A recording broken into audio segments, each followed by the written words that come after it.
सुनिए, अगर आपको लगता है कि सुबह शाम घंटी बजाने से, लंबा टीका लगाने से, 16 सोमवार व्रत से आप धार्मिक बन गई हैं, तो आप बड़ी गलत फहमी में हैं। भगवान वो प्रसाद कभी स्वीकार नहीं करता जिस घर में पति की आत्मा दुखी हो। आज का कड़वा सच, औरतें सत्संग में रोती हैं लेकिन घर आकर पति पर चिल्लाती हैं। शादीशुदा स्त्री का असली मंदिर उसका घर है, असली देवता उसका पति है। तब तक धर्मनिष्ठ नहीं हो सकती जब तक ये 3 धर्म न निभाओ। पहला धर्म है सम्मान। आजकल सम्मान फैशन बन गया है। सहेलियों के बीच पति को बेवकूफ साबित मत करो। महफिल में पति का सर झुका तो समझो आपका सुहाग और सम्मान दोनों गिर गए। पति का मान ही पत्नी का सबसे महंगा गहना होता है, उसे उतार कर मत फेंको। दूसरा धर्म संतोष है। पड़ोसियों की गाड़ियां और साड़ियां देखकर पति को ताने मारना छोड़ दो। वो दिन भर धूप में तपकर गालियां सुनकर जो भी कमा कर लाता है ना, वो सिर्फ कागज के टुकड़े नहीं हैं, उसका खून पसीना है। उसे कम या ज्यादा मत तोलो, उसे भगवान का प्रसाद समझकर माथे से लगाओ। जिस दिन आप शुक्रगुजार बन जाओगी, घर में बरकत अपने आप आ जाएगी। तीसरा और सबसे जरूरी, मीठी वाणी।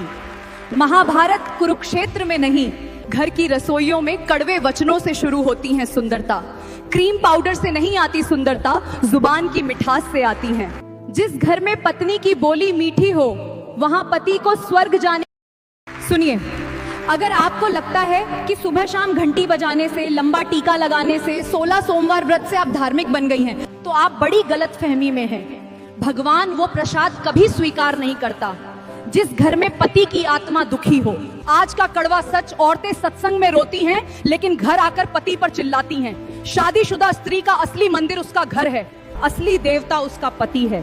तब तक धर्मनिष्ठ नहीं हो सकती जब तक ये 3 धर्म न निभाओ। पहला धर्म है सम्मान।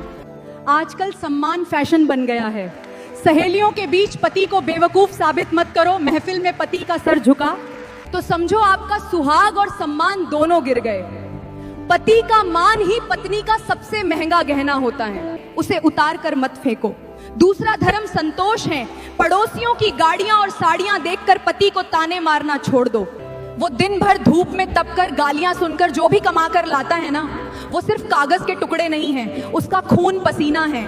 उसे कम या ज्यादा मत तोलो, उसे भगवान का प्रसाद समझकर माथे से लगाओ। जिस दिन आप शुक्रगुजार बन जाओगी, घर में बरकत अपने आप आ जाएगी। तीसरा और सबसे जरूरी, मीठी वाणी। महाभारत कुरुक्षेत्र में नहीं, घर की रसोइयों में कड़वे वचनों से शुरू होती है सुंदरता। क्रीम पाउडर से नहीं आती सुंदरता, जुबान की मिठास से आती है। जिस घर में पत्नी की बोली मीठी हो, वहां पति को स्वर्ग